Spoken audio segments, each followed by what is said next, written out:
roll it. Just finished up Wednesday's practice. Like I said, there's always a lot of excitement, a lot of smiles, a lot of energy on the field when you're getting ready for this in-state rivalry, and there's no exception this week. I think the players are really excited about having the opportunity to play. We had a really physical practice yesterday, so today we went out in shorts to get some polish things up with as much work as we got last week in the open date, and then this one I want to make sure that we're fresh for this game. I think that's going to be one of the keys for our football team as we go out there to play the game. But I think we had a very spirited practice today. Continue to roll the two quarterbacks. Continue to roll them with the ones and the twos about every 4 plays and what they do, trying to let them figure it out on the field. If we can't come to a conclusion that way, we're going to put boxing gloves on them and figure out which one's going to win it. We're going to let them duke it out with each other. But I'm really pleased with their focus, their attention to the details, the little things. They're both really in tune. They're both getting ready to play. They both got great focus right now, and I think this team is kind of rallying around all the youth right now. I mean, they're really rallying around it, and we've, especially on the offensive side of the ball, when you look, it's not like there's a lot of juniors that can step up into those roles. We've got a lot of sophomores that we're asking to play leadership roles, but I think the defense is really feeding off that as well. So a lot of positive things going on the field right now. I'm just really excited to get out there over to Miami and play the game. You expect Popek and Estenor to play, if not start? Yeah, from an injury standpoint, I definitely expect Popek and Estenor to play. I definitely do. Mark Popek, who's played guard and tackle here, has probably been working a little bit more at the tackle position because of the depth there. We've tried to look at some things here in the open date, maybe move some people around, and like I said, I think Mark's moving really well. I think so is Danis. I thought both of them yesterday, really surprised me with how far along they were. I did not expect them to be as good as they were yesterday, as long as they've been out. I think those 3 or 4 days off really have helped them. And they came out there and really surprised me. And then watching film, just the way they move and they're trusting it a little bit.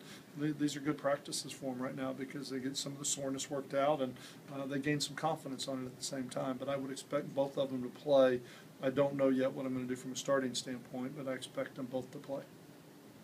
Coach, one thing I asked you about is John Legist. Yes. How is he coming back? John Legist is probably a lot like Evan Landy and Derek Hopkins. I think they're progressing. They're getting better. I don't know if they're going to be. I don't see them right now in full speed. They'd be questionable for this weekend. I really don't know that I could see. I could see John going out there in space with it being a high ankle sprain. And so right now I would have a tendency to say no, but we've still got tomorrow, and we'll see. He did not practice yesterday or today, but we'll see if he can go out there and run around a little bit tomorrow and what Steve and the trainers' prognosis is of his opportunity to be able to play Saturday. Who would be your third safety without him? Would it be Griffin or Montgomery? Or? Well, you've got a number of guys back there right now. There's 5 because we had taken about 4 weeks ago, I think we put Ernie Tabutu back at safety. And so you've got Trayvon Griffin, you've got Fidel Montgomery, you've got Ernie Tabutu that have all been working there. So you've got a little bit of depth there at the safety position where those guys could have an opportunity to step in with Jenkins and Joyce. Are there any different dynamics when you take a bus trip to a game versus a plane trip, or is it just travel is travel? Probably you don't have the seat restrictions you do on a plane. You get to move around. Yeah, you have a little bit. You have a little bit more freedom with it. No, not really. Other than you don't have. Sometimes when you travel and you have to get on a bus and you have to take a bus to the airport, and then you got to go through the whole. That's the difference. Yes, I mean, where you got to it takes an hour to board the plane because everybody's got to be screened.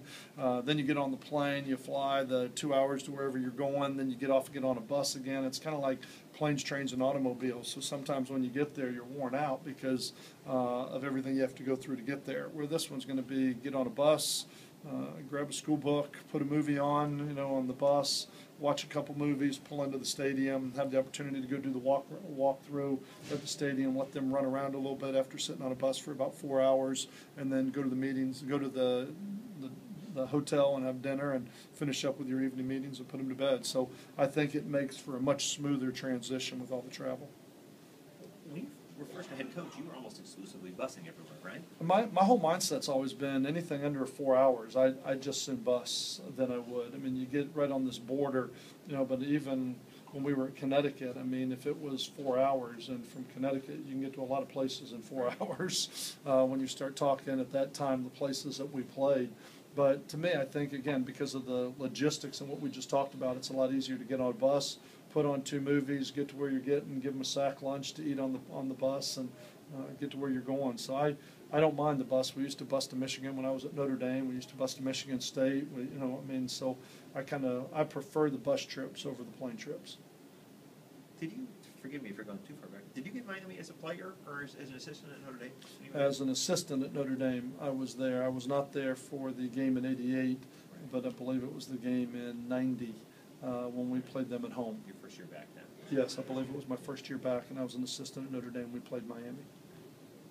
That wasn't the 4th and 42 game, that was the year before.